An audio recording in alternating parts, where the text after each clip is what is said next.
Welcome everybody. Welcome everybody to our NIF Australia event this evening with the wonderful and really quite brilliant Noa Landau, who's joining us from Tel Aviv. I'll start by introducing myself. I'm Liam Getreu. I'm the Executive Director of the New Israel Fund in Australia. Before we get started and get into things, I want to start by acknowledging the traditional owners of the land that I'm meeting on here in Sydney. I'm hosting this on the lands of the Gadigal people of the Eora Nation, and I want to pay my respect to their elders past, present, and emerging. I also want to pay particular tribute to our supporters and our donors and our friends and family down in Melbourne, who are halfway through now, I think, their stage 4 lockdown restrictions. I know it's not easy being down there, and I want to hope that maybe we can provide a little bit of distraction, maybe even a little bit of good news, depending on what Noah says later in the evening as we work through tonight's event. I also want, before we get started, just to mention a couple of things. First of all, a welcome to, we're expecting more than 400 people tonight to join us from all over Australia in partnership with our friends at NIF in the UK, friends from both the UK and continental Europe as well. I've got people signed up from Israel, from New Zealand, from the United States as well. It should be a wonderful time. So welcome to everybody. Before we get into it, I also want to mention the next event that we have. You may have seen on the slideshow that we had at the beginning, a reference to an event that we're doing on Wednesday, the 9th of September, with Kevin Rudd, the former Australian Prime Minister and Foreign Minister. I don't think there are many people more experienced in foreign policy circles in this country than Kevin Rudd. He's always had a deep interest in the Israeli-Palestinian conflict, in trying to bring the parties together and create peace in the region. Most recently, he spoke out against the Netanyahu government's plans for annexation of parts of the West Bank. He really is someone who's been thinking and writing and talking about this issue for a long time. So it should be great to hear from him. And we're excited that he'll be discussing not just, like I said, Israel's plans for annexation that may well be shelved, and I think we'll feature that in tonight's discussion. He'll also be talking about the broader region, the UAE deal, I'm sure. His expertise is obviously on China, so he'll be talking about the rise of China in the Middle East. And we'll also get his reflections on Australia's policy vis-a-vis the Middle East and the Israeli-Palestinian conflict as well, and where maybe he thinks Labor should go when forming government next. Should be a great event. There's a link now in the chat that you can see. At the end of the event, you'll be directed to the registration page where you can just sign up straight away. That's Wednesday, the 9th of September. We're going to move on now to tonight's event. Really, lots and lots of people are joining. Thank you so much for joining us. A little bit of background on Noa before I jump in and get her to kick us off. She's currently Haaretz's diplomatic correspondent. She's a member also of the paper's editorial board. Before this, she was the head of Haaretz's news department. She was also editor of the English edition. And before that, worked at Galei Tzahal, worked at Mariv. She also was a founding member of the first Women Journalists Forum in Israel. There is no one in Israel better placed to offer us insights on this issue than Noa. So we are thrilled to have her. Thank you so much for joining us, Noa. To get us started, maybe you can talk about two things. Firstly, what actually is the deal and what isn't it? And also a little bit of background on how we got here would be useful too, I think. So I'll kick it off, let you kick it off. Hi, everyone. Thank you for inviting me. It's very exciting to see so many people from all over joining us. This is really from the benefits of COVID, if we can say that there are any benefits, and I hope all of you are safe this evening, wherever you are. And thank you for kicking this event with the Arik Einstein song. It was really nice, Liam, to start with the Arik Einstein song. I didn't hear it for a long time. Usually I start with Brozan. I got a complaint, so we moved on really? to Einstein, yeah. Yeah, both are nice, nostalgic. So we want to talk about the deal. And maybe I will start by saying something a little bit broader about how we in the press and also people who are interested in those issues usually analyze these things, which is we analyze everything according to the end or the alleged end of the story. So of course, now we know that annexation is officially, they call it suspended, but we tend to analyze everything backwards when we already know the end of the story, which I think sometimes, and it's just a general remark, I think sometimes it could be problematic, and I will also tell you why, since this is an Israel Fund event. I'm sure many of you are involved and active and so on. And I get a lot of questions now about the fact that, well, isn't the current end of the story a sign that annexation was not really serious to begin with, and it wasn't really on the table, and it was just something that the players were playing with to just kind of get to a different point with different interests. And I do think it is important, and of course when these questions rise, then people tell themselves, well, why were we fighting against annexation when maybe that wasn't even the story to begin with, but the story was the goal for something else. And I do think that jumping to that conclusion is a little bit problematic, because everything that happened led to this point, which means also the fight against annexation. And everything that happened in the past year, I would say, although it was mostly, I think, since January that it was really, the discussion became much more intense about how to actually move forward with the Gulf instead of annexation. That's a story that we've been seeing only for the past few months now that we know about it. And I'll go back to also some hints that I think that we had before that maybe we didn't know this as we should have had. But I do think that the international reaction to annexation, including from organizations such as the New Israel Fund, but many others all over the world, did impact what we see now. Because if no one objected annexation to begin with, then there was no point to use it as a card in what we saw. So all the different pressures and all the different players, they all had a role in the final result. And the final result is something that I think that now that we know what happened, we can go backwards and see that since Donald Trump's first visit to Saudi Arabia back in 2017, and I don't know if you guys remember this, but there was a very historic picture of President Trump and seniors from the Gulf around this like globe thing. It was a very interesting picture. Back then already, he started talking about peace in the Middle East, something that wasn't really, on his agenda that much before. Of course, he made all the promises that other American presidents made about the embassy in Jerusalem and so on.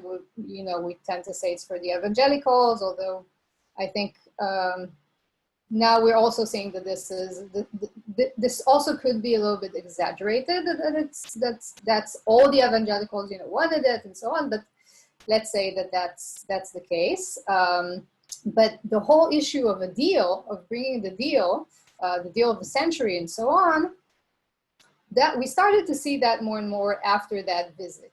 And President Trump actually mentioned it in one of his speeches, or maybe it was an interview, I don't remember exactly, but he did say at some point that during that visit, he started to hear from all these leaders in the region that if he could only solve that little problem in a different part of the Middle East, which is the Israeli-Palestinian conflict, then it will be much easier for everyone to do business and other deals. And we'll talk also, of course, about weapon later this evening. But he did say that he got the impression from people in the Gulf that it would really solve a lot of their problems if they could, that they want to do more business with Israel on different fields.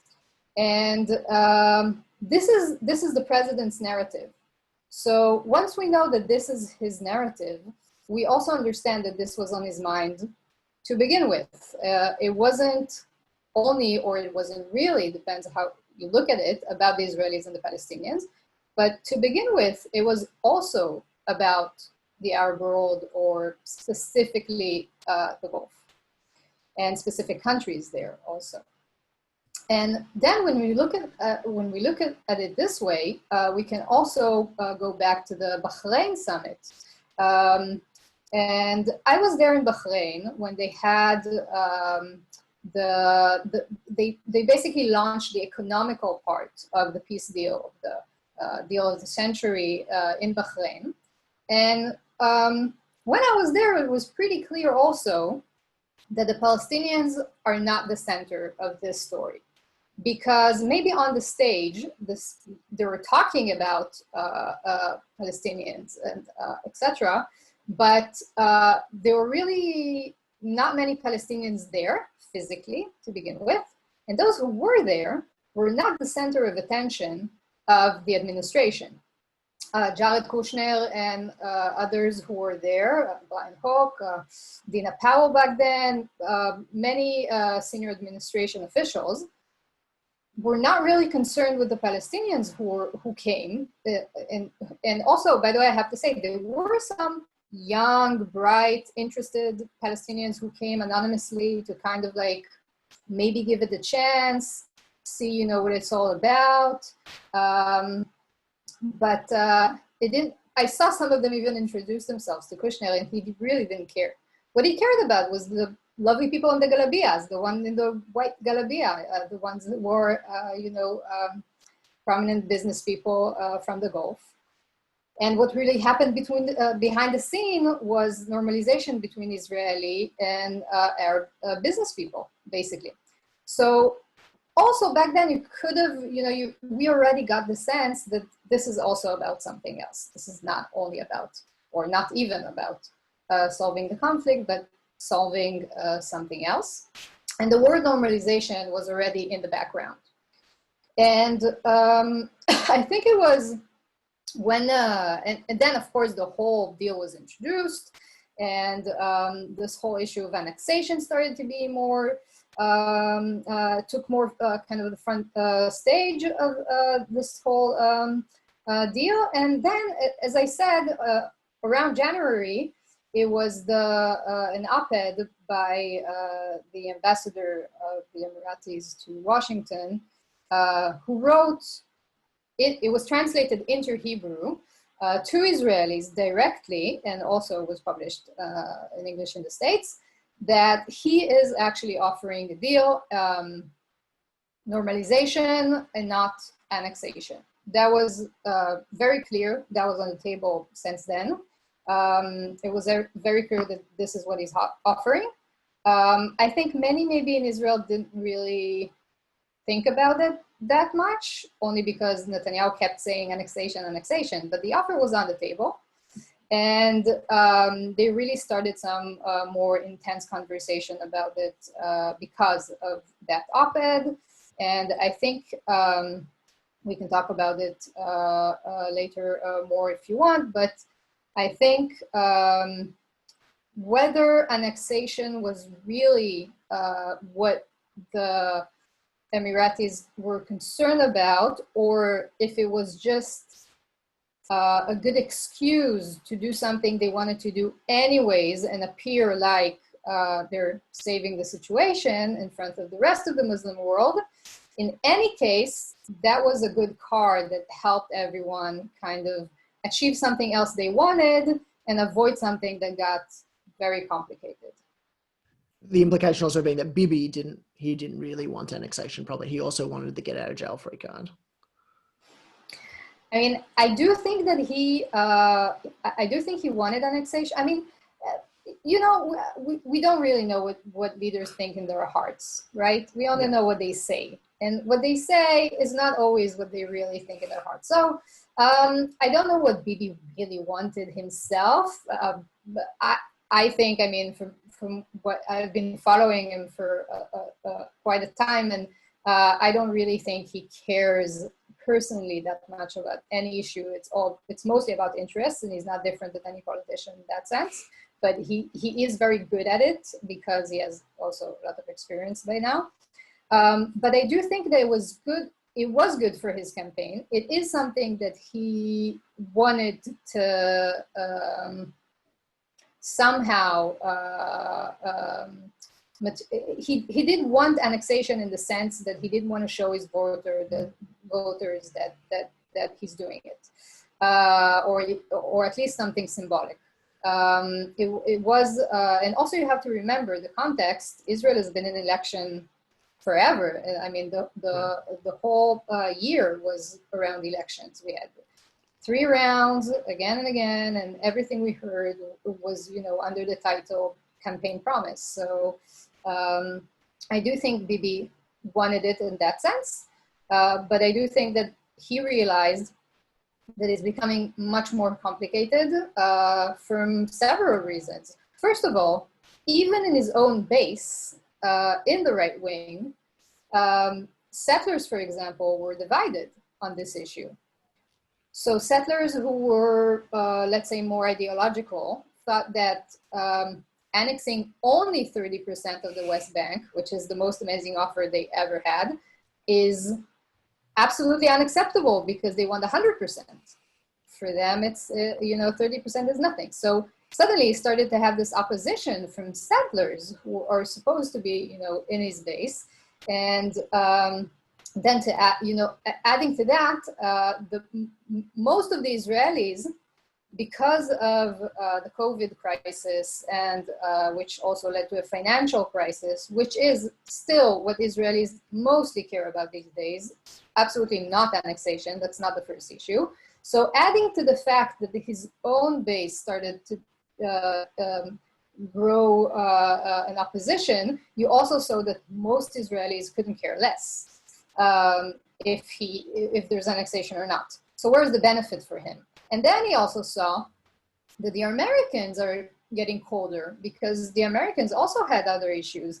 There was, there's the black protest, and there's COVID again, and all these things just made it really, it was a pain in the neck for everyone. It was really a pain.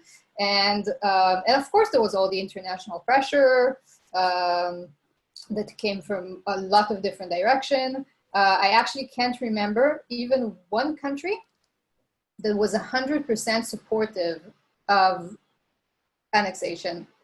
Not even the US, by the way, because they weren't very clear about if they're supporting it or not. So not even one country. Which kind of tripped up Bibi a few times, yeah. Right. So all that, it led to the fact that it was not beneficial politically anymore, and they just wanted an excuse to kind of suspend it. Right.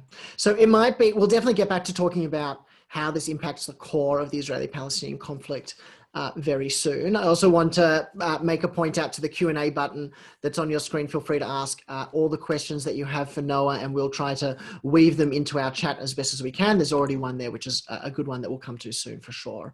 I wanted you to talk a little bit about what the deal is and what it isn't. What does normalization mean? How far between where we are now and an eventual normalization pact? Some people are calling it a peace deal. I think the 2 countries were never at war, so I don't know how you have a peace deal if 2 countries were never at war. What needs to happen between now and presumably hands being shaken in the Rose Garden at the White House? And yeah, what's kind of the tachlis benefits maybe for both countries? In the new Rose Garden. The new Rose Garden. Yeah. So first of all, maybe I'll just give a little background about Israel's relations with the Emiratis before this deal, whatever you want to call it, peace or not.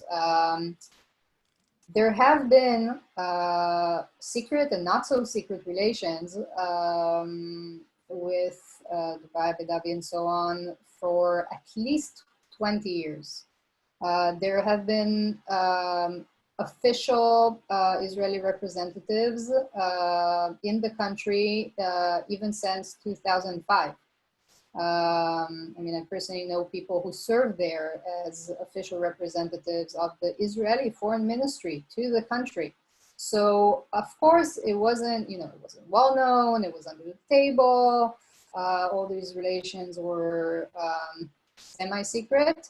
Also, I have to add, it's always good to say in these events that if you read a lot of Israeli media, you should be aware that Israel has military censorship. You're not always able to get the full picture of everything because of that fact. Maybe it's something that's important to remember. And some of these relations were indeed censored. So, but they existed, and they became warmer and warmer with the years. And finally, you know, as we speak, even before this whole, you know, issue of whether we'll have an official embassy there or not, there is an official office of the Israeli government in Abu Dhabi, in a building with other international offices. It's supposedly, I mean, the cover is that it's a branch to a UN agency on environment, but it is an official Israeli representation, and there is an Israeli flag, you know, in that room. So we all know that this is happening, and it was, you know, it was comfortable for everyone to, you know, to not to brag about it. And of course, there were a lot of deals and Israeli technology that was sold, and also just regular, you know, business. So we knew that this is happening. So what's the difference now? Now it's official. Israel always wanted these relations to kind of like come out of the closet. This is something that was on the agenda for Israel for a long time, and this is something that they traded apparently for the annexation, probably more for the F-35s that we'll talk about soon. Yeah, we've already got a couple of questions about that. We'll definitely circle back. And the deal, if I'm not mistaken, is not to set up an embassy in Israel. It's only to set up a consulate, and the idea is that an embassy will only follow after. Is that? No, I was told by the official spokesperson for the Emirati Foreign Affairs Ministry that they were talking about an embassy. Obviously not in Jerusalem, but in Tel Aviv, but still an embassy. I mean, from what I understand, we're talking about full diplomatic relations, which again, we almost already had. So right. It's not a lot to add to that. They can just put a sign outside the existing office and call it an embassy now. But also I would say that we don't know the details of all the agreements because they're being formalized now. So as I said, this whole thing just happened after the op-ed, and they kind of finalized the details of the declaration a few weeks before it was published. Those are things that Jared Kushner himself said. So this means that now they need to finalize all the little details, including these questions. So this is why next week we will see an official Israeli-American delegation going on a direct historic flight from Israel to Abu Dhabi to kind of like finalize all these agreements. And you think it will be fine? Like, you think this is, surely there'll be more than just this step, or you think that they're that close that they can kind of finalize it next week?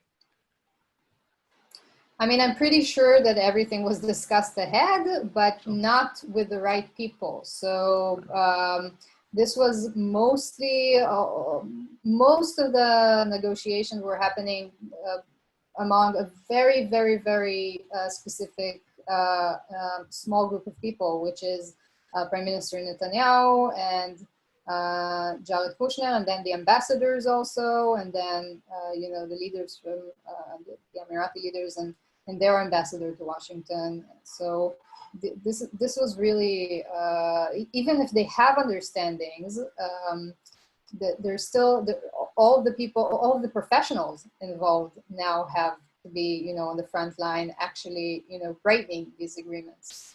So this might take time.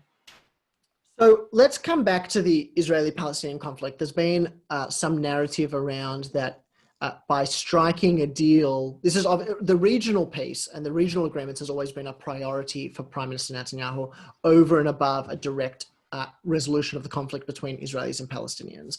How much does this deal sideline and push further off the agenda the core issues of the Israeli-Palestinian conflict? I mean, the Palestinians were just nowhere near this deal. They were not clued into it, of course.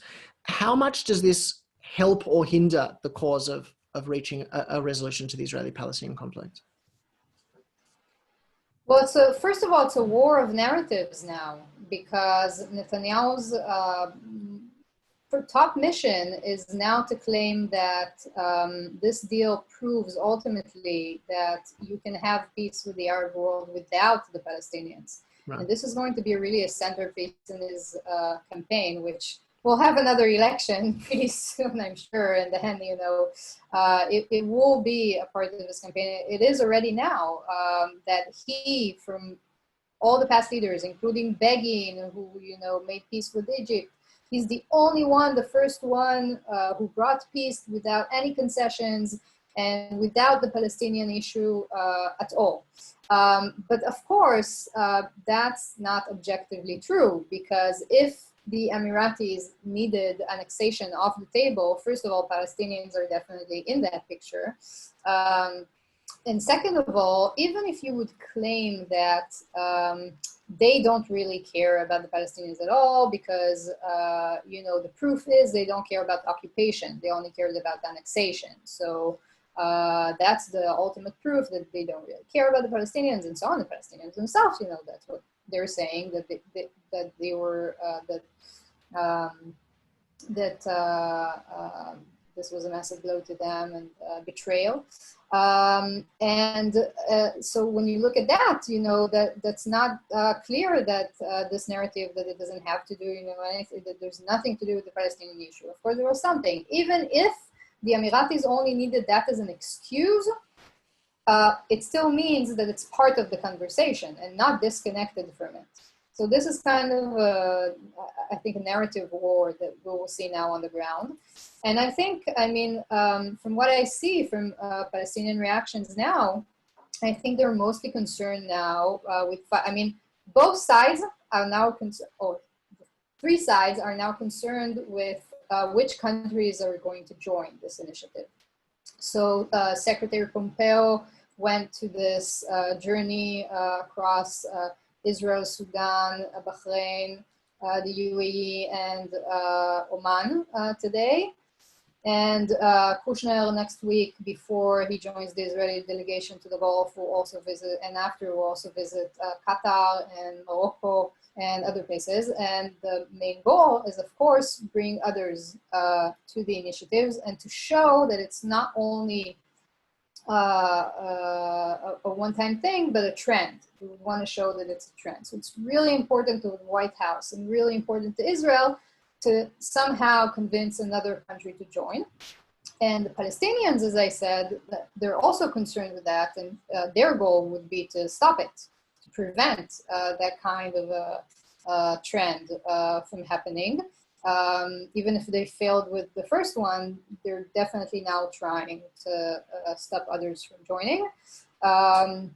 Which, if you're interested in all the little interesting details, then, for example, after Pompeo left Bahrain, Saeb Erekat from the PLO published a statement where he congratulated him, he praised him for standing for the Palestinian cause in the conversation with Pompeo. And the official news agency of Bahrain posted this kind of like, you know, showing that, you know, the Palestinians are praising the king.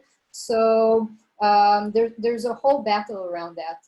And that reminds me a little bit, or not even a little bit, it really reminds me of the whole issue around the embassies.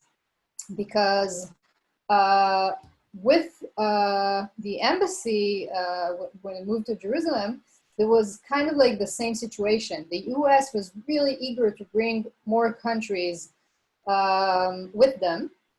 And we were left only with Guatemala in the end. I mean, there are no embassies in Jerusalem almost today, but two. And their massive effort wasn't very fruitful. And Israel's efforts on that as well. So it's also important to, you know, remember the past. And I mean, there was a reason that we didn't see a massive wave of embassies, you know, moving to Jerusalem. And it's the same, I think, reason that we won't really see many countries join at this point this initiative. The other countries floated, you mentioned some, and there's some in the chat also about Sudan. Saudi Arabia was a question mark, Bahrain, Oman. which kind of leads to the question of, is this also a power play from the UAE to try and elevate their status in the broader Arab world? The Saudis have traditionally taken that lead role. Is this them kind of jostling for power within their community as much as anything? And will that impact anything? So first of all, of course, there are always many interests, and in the region we know everything about, Iran and the fact that, we see the Sunnis and the Shias and so on. Everyone knows about that, but I would add that I didn't hear a lot or enough about Turkey, which is also a very important reason for the UAE specifically to show that they're bonding publicly with Israel, specifically on also security issues, because Turkey is really becoming a massive problem in the Mediterranean and the region, and in Libya, when Israelis don't really talk about the Libyan question much, but of course it's also part of the game. And of course, and now we'll talk about the F-35. There's also always a question of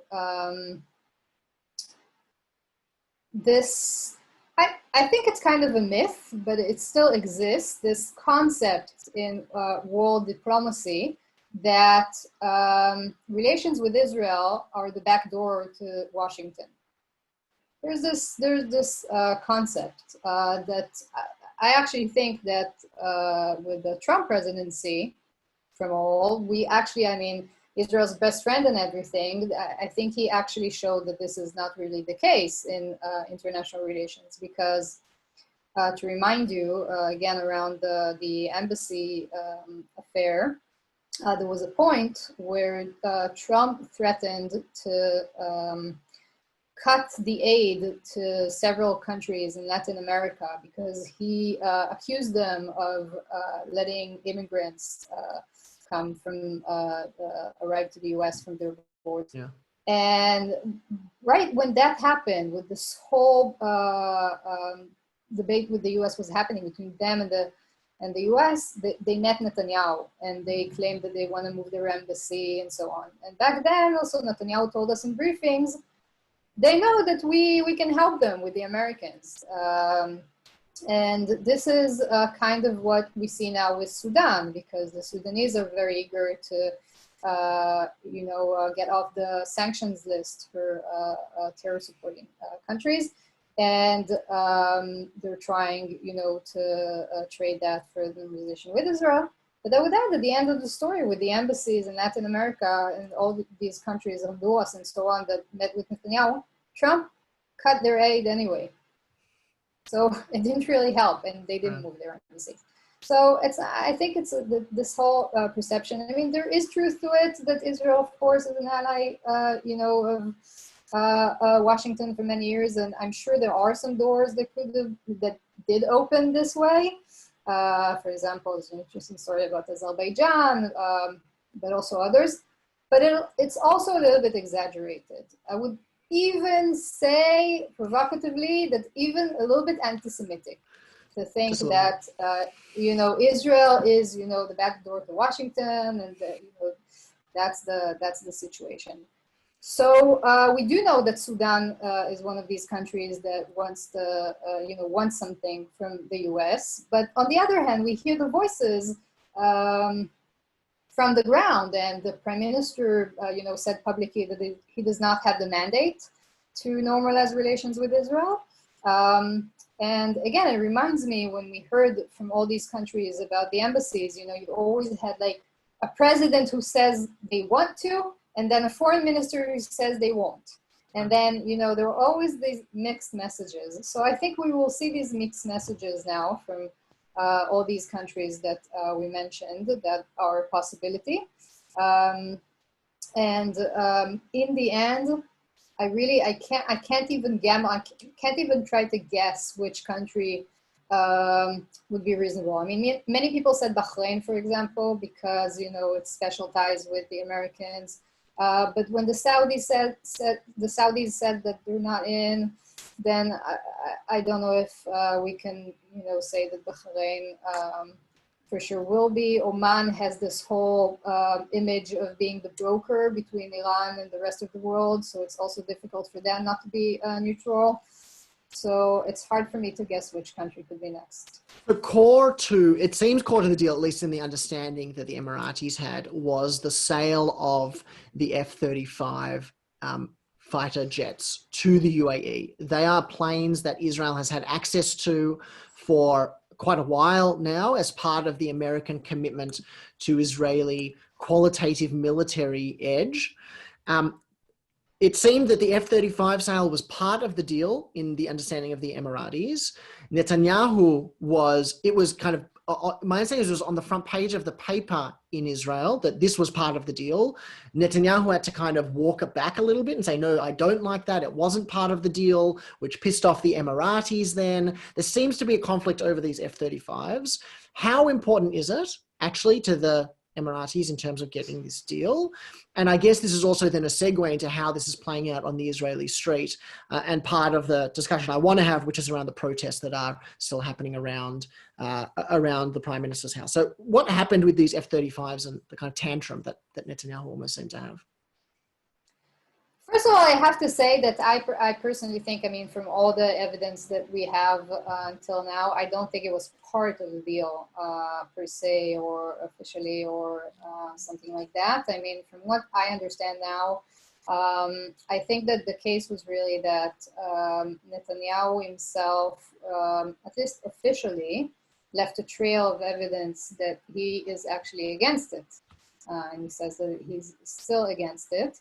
And, but, you know, I can't rule out that in secret, when there were, you know, only 4 eyes in the room, he told them, yeah, fine, and we'll be okay with that. I don't know, but it also could be, again, the official trail of evidence is that there are many papers around kind of showing his objection along these conversations. Also, this is something that was really, I mean, this is on the table for 6 years now. They've been asking for these jets for 6 years now. It's not something that happened now.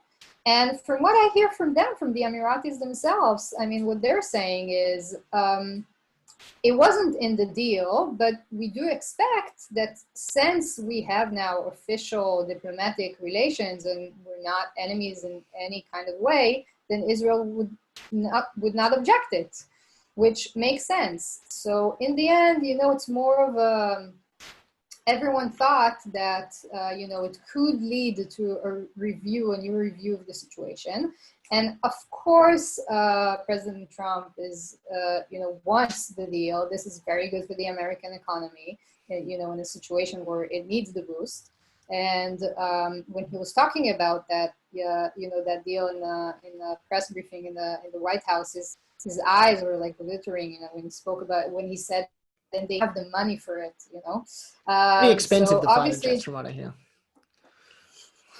And so obviously the Americans want the money, and officially Israel still objects it. And also, if we want to get again to all the details, it's not really a question of the planes, the aircraft themselves, but what's in them. So there will be a whole discussion about could they maybe buy the aircraft without some of the delicate equipment that's in them. Also, it's not only F-35, or just, you know, that's what the press picked up, but it's also drones and other stuff that we probably don't even know about. Not that the US and Israel were not selling, you know, stuff like that to the UAE anyways. Sure. So, I mean, I think there will be, it's not that clear that, first of all, even if Netanyahu said, okay, and it was a part of the deal, even if it was the case in secret, then it's not the UAE. He doesn't decide by himself. Right. There's a whole procedure that needs to happen in Israel, and it didn't. So that's also part of the problem. And I think most Israelis cared about this affair anyways because of that question. Not because of the aircrafts, not because of the deal, just because, once again, Netanyahu decided everything by himself in secret with 2 people that are close to him without, and skipping all the official procedures that, are to be respected in a democracy. So I think that mostly was the problem with this affair from an Israeli point of view. Right. So let's zoom in on this. Like you said, basically no one in Israel knew that this deal was coming, including, it seems, Benny Gantz, the prime minister. Was it not the prime minister in waiting? The alternate prime minister, I think is what he's called. And Gabi Ashkenazi, who's the foreign minister. His main coalition partners didn't know about this deal. It also comes at a time, like I said, of protests that are happening outside the prime minister's residence, which seem to be different to protests that have happened previously. They seem to have a new generation involved. From what I hear from my kind of friends in Israel, it's that it's a kind of more disparate protest. There are lots of different messages. There isn't one coherent message coming out of it, not one voice. There isn't a single leader who's trying to lead it. How much of this will affect kind of domestic Israeli politics? There's some really good questions that have come through about what does this mean for an alternative prime minister? What does this mean for a fourth election? Is this just an ability for Netanyahu to distract from the very serious COVID and both health and economic implications of COVID? What does this mean domestically for Netanyahu and for Israel? So first of all, this whole unity government was a lie to begin with. It was never about unity, and the alternate prime minister will never be a prime minister. That was clear to begin with. Yeah. The only ones who, for some reason, did not understand that are blue and white themselves. To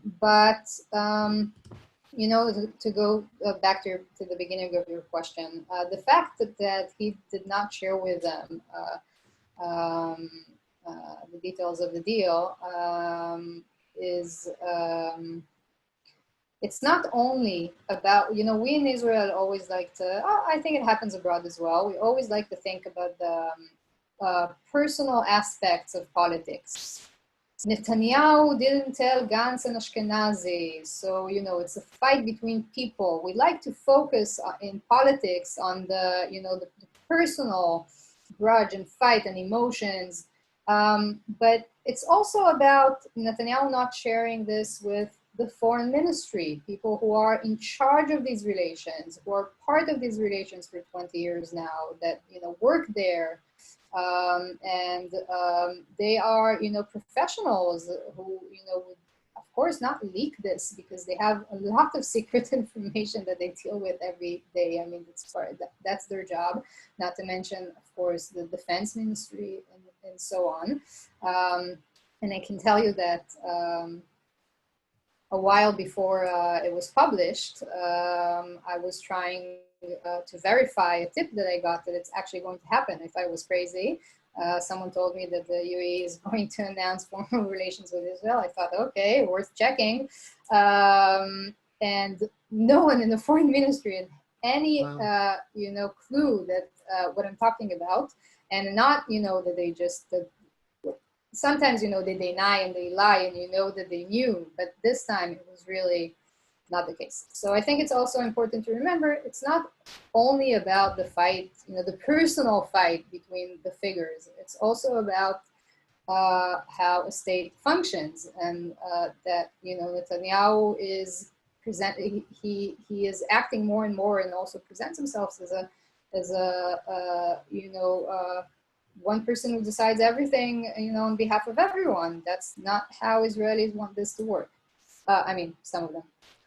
So some of them are demonstrating, and I think this is also what we saw with COVID. The same thing happened basically there. You saw that Netanyahu is, basically calling all the shots, and people were not happy with these shots, and the situation was getting, and is still very bad financially. And this is what kind of triggered the first waves of the demonstration. I think with time, I mean, as you said, I think you gave a very good description of the situation with the demonstrations, that there are a lot of mixed messages. So you have those who are protesting against Netanyahu's corruption and the corruption cases, the trial. So you have that group, which I think now is stronger among demonstrators. But at the beginning, you had more people that were more concerned about the financial situation, and it did bring people that didn't used to protest before and younger people to these events.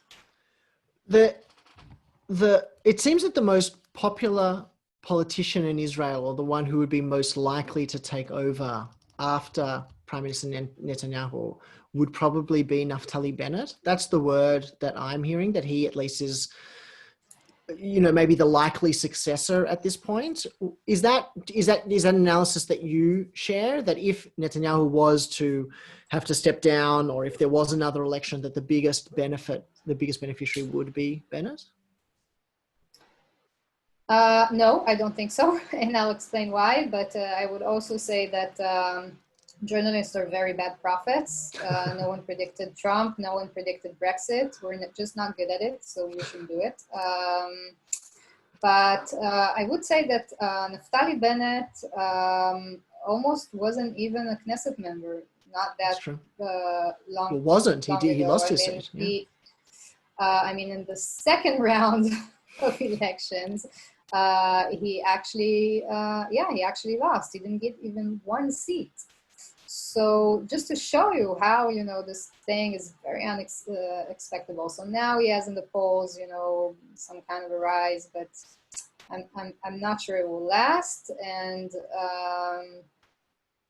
I think Naftali Bennett's problem is basically that he, no matter what he does and how cool he wants to look like, he's still a representative of the religious right wing in Israel, and most of Netanyahu's voters are not religious. They're maybe traditionalists, they're conservative, but they're not religious. So Likud also likes to brag that they're liberal, in the basic meaning of the.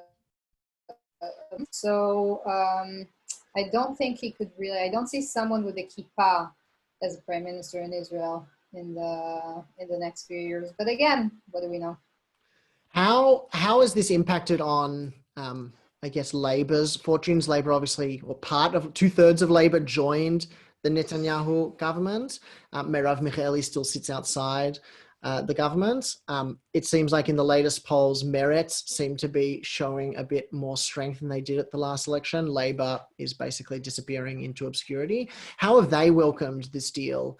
And have they done it in a way that says, we like it because it's good, or have they opposed it or supported it because they feel there's a political advantage there?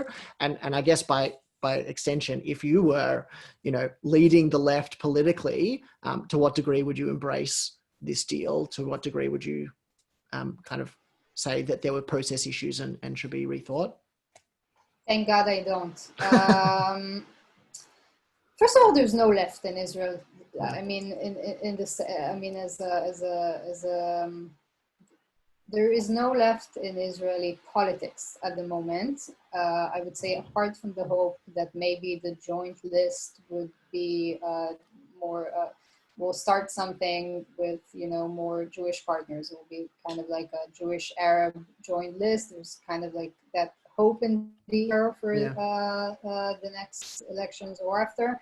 But I don't think currently, if you look at Kahol Lavan, that's not the left. That's maybe center. And the only difference between them and Likud is that they don't have someone with corruption allegations as head of the party, basically. And they were less excited about annexation, although not exactly sure that this is exactly the case. Yeah. So if we look at Meretz, which is supposed to be the Israeli left still, they basically said something like, we are happy twice. We're happy because there's peace within our country, and we're happy that there's no annexation. That was their message. That's what Nitzan Horowitz, the head of the party, told everyone.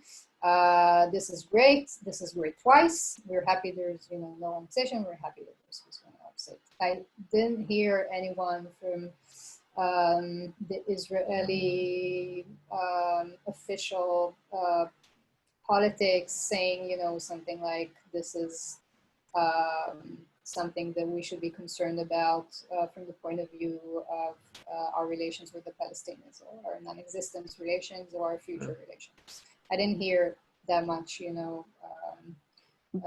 of that voice, maybe one or two people. What was Ayman Odeh's reaction as head of the Joint List?